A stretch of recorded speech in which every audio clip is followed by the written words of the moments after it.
வணக்கம். இன்றைக்கி நம்ம பார்க்க போகிற சமையல் என்னென்னா ஒரு சூப்பரான லஞ்ச் மெனு தான் பார்க்க போகிறோம். எண்ணெய் கத்திரிக்காய் குழம்பு, அதுக்கு சூப்பரான கேரட் மசாலா பொரியல் ஹோட்டல் ஸ்டைலில் எப்படி செய்யலாங்கிறத பார்க்கலாம். இந்த எண்ணெய் கத்திரிக்காய் குழம்பு வந்து சாதத்தில் போட்டு பிசைஞ்சு சாப்பிட்டோம்னா அவ்வளோ அருமையாக இருக்கும். கத்திரிக்காய் பிடிக்காதவங்க கூட சாப்பிடுவாங்க, அவ்வளோ அருமையாக இருக்கும் டேஸ்ட்டாக. ஸோ வாங்க இந்த எண்ணெய் கத்திரிக்காய் குழம்பும் கேரட் மசாலா பொரியலும் எப்படி செய்யலாங்கிறத பார்க்கலாம். ஒரு குக்கர் எடுத்துக்கலாம். நீங்கள் வந்து குக்கரில் தான் நான் வந்து குழம்பு வைக்க போகிறேன். இப்போ தேவையான அளவுக்கு எண்ணெய் சேர்த்துக்கலாம். ஃபஸ்ட்டு வந்து நம்ம கத்திரிக்காயை நல்லா வதக்கி எடுத்துக்கலாம். இப்போ எண்ணெய் சூடானதும் 4 கத்திரிக்காய் எடுத்துருக்கேன். இந்த மாதிரி காம்பு பகுதியை மட்டும் கட் பண்ணிடுங்க, ரொம்ப கட் பண்ணக்கூடாது. கட் பண்ணிவிட்டு 4 கீறி வச்சுக்கோங்க. உள்ளே வந்து பூச்சியெல்லாம் இருக்கா என்னங்கிறத செக் பண்ணி பார்த்துக்கோங்க. ரொம்ப அப்படியே க்ளோஸாக வந்து கட் பண்ணிட வேணாம். இது வந்து தண்ணியில் ஊற போட்டுட்டு இப்போ எடுத்து நம்ம போடையில் துணியில் வந்து நல்லா தொடச்சிட்டு ஒரு செகண்ட் வந்து அப்படியே விட்டுட்டு அந்த துணியில் அந்த தண்ணியெல்லாம் வந்து நல்லா காஞ்சிரும். நம்ம அப்படியே தண்ணியோட போட்டோம்னா தெரிக்கிறதுக்காக தான் இப்போ அது வந்து சேர்த்துக்கலாம். நான் வந்து ஒரு 5 கத்திரிக்காய் எடுத்திருக்கேன். ஸோ நீங்கள் வீட்டில் இருந்தது அதனால் எடுத்திருக்கேன். நீங்கள் இதை விட சின்ன கத்திரிக்காய் எடுத்திங்கன்னா டேஸ்ட் நல்லா இருக்கும் குழம்புக்கு. இப்போ இதை நல்லா திருப்பி விட்டு நல்லா அந்த தோல் வந்து நல்லா பிரிஞ்சு வர அளவுக்கு நல்லா வதக்கி எடுத்துக்கலாம் அந்த கத்திரிக்காயை. நல்லா தெரிஞ்சு நினச்சிங்கன்னா ஒரு மூடி போட்டு மூடி விட்டுக்கோங்க. தெரிக்கிற மாதிரி இருந்துச்சுன்னா அந்த மாதிரி மூடி விட்டுருங்க. அப்பப்போ திருப்பி விட்டுக்கலாம். இப்போ பாருங்கள் கத்திரிக்காய் எல்லாமே நல்லா வதங்கிடுச்சு. இப்போ வந்து தனியாக வேறு பிளேட்டுக்கு எடுத்து மாற்றிக்கலாம். கலர் நல்லா மாறிடுச்சு பாருங்கள்.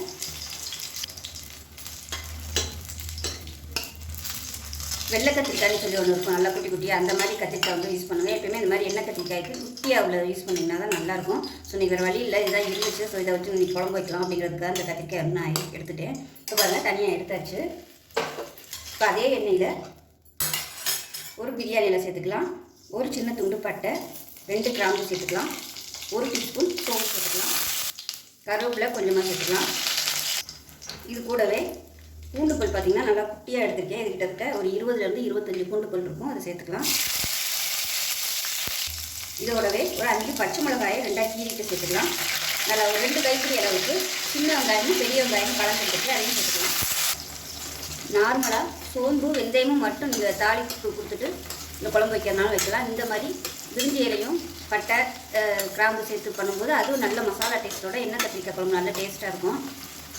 இந்த குழம்போட டேஸ்ட் வந்து இந்த மசாலா நல்லா எடுத்து கொடுக்கும். அந்த வெங்காயம் வந்து நல்லா வதங்கின வெங்காயமாக போடும். இப்போ வெங்காயம் நல்லா ப்ரௌன் கலரில் வதங்கிடுச்சு. இப்போ நம்ம வந்து பொடி சேர்த்துக்கலாம். இப்போ நான் வந்து வீட்டில் அரைச்சி வச்சுருக்க குழம்பு தூள் தான் எடுத்திருக்கேன். குழம்பு தூள் மிளகாத்தூள் எடுத்திருக்கேன். நீங்கள் வீட்டில் எது யூஸ் பண்ணுவீங்களோ உங்கள் இதுக்கு தகுந்த மாதிரி நீங்கள் எவ்வளோ யூஸ் பண்ணணுமோ யூஸ் பண்ணிக்கோங்க. இப்போ சேர்த்துக்கலாம். இந்த குழம்பு வந்து கொஞ்சம் காரமாக இருந்தால் தான் நல்லாயிருக்கும். அதனால் மிளகாத்தூள் வந்து எப்போயுமே அதிகமாக சேர்த்துக்கோங்க. நீங்கள் எல்லாம் கலந்த பொடி அரைச்சி வச்சுருந்தீங்கன்னா மிளகாத்தூள் வந்து எக்ஸ்ட்ரா சேர்த்துக்கோங்க. அப்போ தான் நல்லாயிருக்கும். காரசாரமாக இருந்தால் தான் அந்த குழம்பு நல்லாயிருக்கும். இப்போ நல்லா வதக்கியாச்சு பொடியெல்லாம் சேர்த்து. இப்போ மீடியம் சைஸாக 2 தக்காளி மிக்சியில் அடித்து வச்சுருக்கேன். அதையும் சேர்த்து நல்லா எண்ணெய் பிரிஞ்சு வர அளவுக்கு நல்லா வதக்கி விட்டுக்கலாம். இப்போ நல்லா எண்ணெய் பிரிஞ்சு வரட்டும். இப்போ இதில் ஒரு 1/4 டேபிள் ஸ்பூன் அளவுக்கு சோம்புத்தூள் சேர்த்துக்கலாம். இது நல்லா உங்களுக்கு அந்த குழம்போட டேஸ்ட் வந்து எடுத்து கொடுக்கும். இப்போ இது பார்த்திங்கன்னா லைட்டாக எண்ணெய் அடியில் வந்து குடிக்கிற மாதிரி இருக்குது. அதனால் கொஞ்சமாக ஒரு 2 டேபிள் ஸ்பூன் அளவுக்கு தண்ணி சேர்த்துக்கலாம்.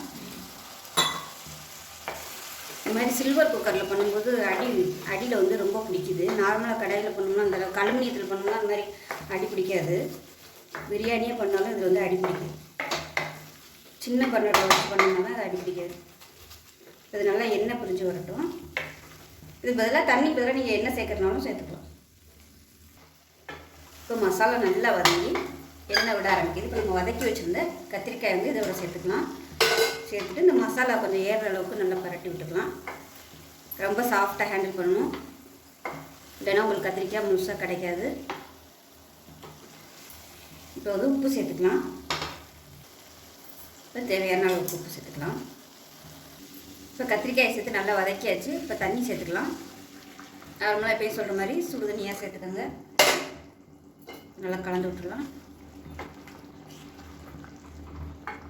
தண்ணியாக வேணும்னா தண்ணியாக வச்சுக்கோங்க, கெட்டியாக வேணும்னா நீங்கள் கெட்டியாக வச்சுக்கலாம். இது வந்து இட்லி தோசை சாதம் எல்லாத்துக்குமே சூப்பராக இருக்கும். அது இன்னும் கொஞ்சம் கூட தண்ணி ஊற்றிக்கலாம். இப்போ வந்து புளி தண்ணி சேர்த்துட்டு அதுக்கப்புறமா தண்ணி ஊற்றிக்கலாம். புளி வந்து கரைச்சி வச்சுருக்கேன். எவ்வளோ தேவையோ உங்களுக்கு புளிக்கு தகுந்த மாதிரி சேர்த்துக்கோங்க. புளிப்பு டேஸ்ட் வந்து கொஞ்சம் தூக்கலாக இருந்தால் தான் நல்லாயிருக்கும். இப்போ பார்த்தீங்கன்னா இன்னுமே நல்லா திக்காக இருக்குது. கொஞ்சம் தண்ணி சேர்த்துக்கலாம். சேர்த்துட்டு கலந்து விட்டுட்டு கொஞ்சம் கொதிக்கட்டு. அதுக்குள்ளே முதல்ல ஒரு தேங்காய் பேஸ்ட் ரெடி பண்ணிக்கலாம். புளிப்பெல்லாம் கரெக்டாக இருக்குது. இப்போ இது கொஞ்சம் கொதி வர ஆரம்பிச்சுட்டு அதுக்குள்ளே தேங்காய் பேஸ்ட் ரெடி பண்ணிக்கலாம். இப்போ பார்த்திங்கன்னா ஒரு 3 ஸ்பூன் அளவுக்கு துருவன தேங்காய், 2 முந்திரி பருப்பு, 1/4 டீஸ்பூன் கசகசா, இது எல்லாத்தையும் நல்லா நைஸாக அரைச்சிக்கலாம். இப்போ குழம்பு மீடியமான ஃப்ளேமில் கொதிச்சுட்ருக்கு. இப்போது நம்ம தேங்காய் பேஸ்ட்டை சேர்த்துக்கலாம். தேங்காய் பேஸ்ட்டு சேர்த்திங்கன்னா டேஸ்ட்டு நல்லா பெட்டராக இருக்கும். இது இல்லாமையும் நீங்கள் பண்ணலாம், அது ஒரு டேஸ்ட்டாக இருக்கும்.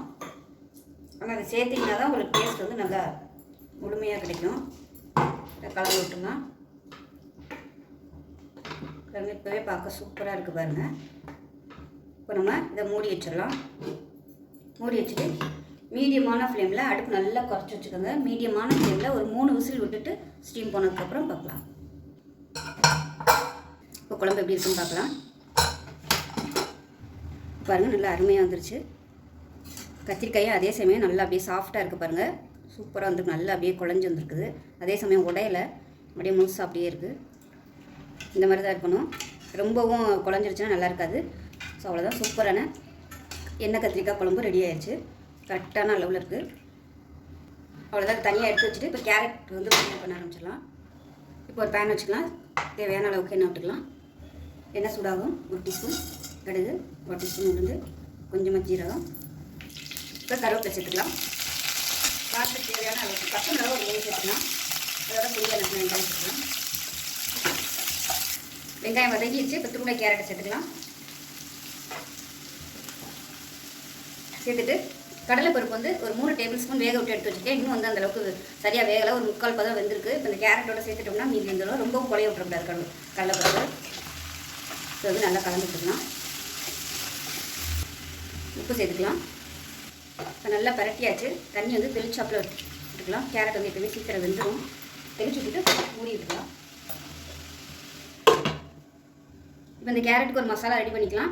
ஒரு 3லேருந்து ஒரு 4 ஸ்பூன் அளவுக்கு துருவன தேங்காய், 1 டீஸ்பூன் சீரகம், கொஞ்சமாக கொத்தமல்லி இலை, 2 சின்ன வெங்காயம், ஒரு 3 பச்சை மிளகாய், இது எல்லாத்தையுமே தண்ணி ஊற்றாமல் அப்படியே 1-2 குறை அரைச்சிட்டு பார்க்கலாம்.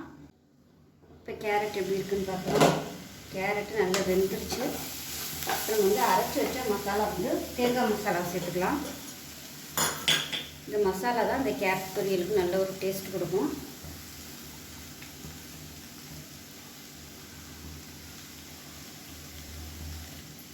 தேங்காவை இந்த மாதிரி சேர்க்கும்போது இளம் தேங்காயாக எடுக்கக்கூடாது. இளம் தேங்காயாக இருந்துச்சுன்னா உங்களுக்கு அதில் வந்து பால் தான் வரும்.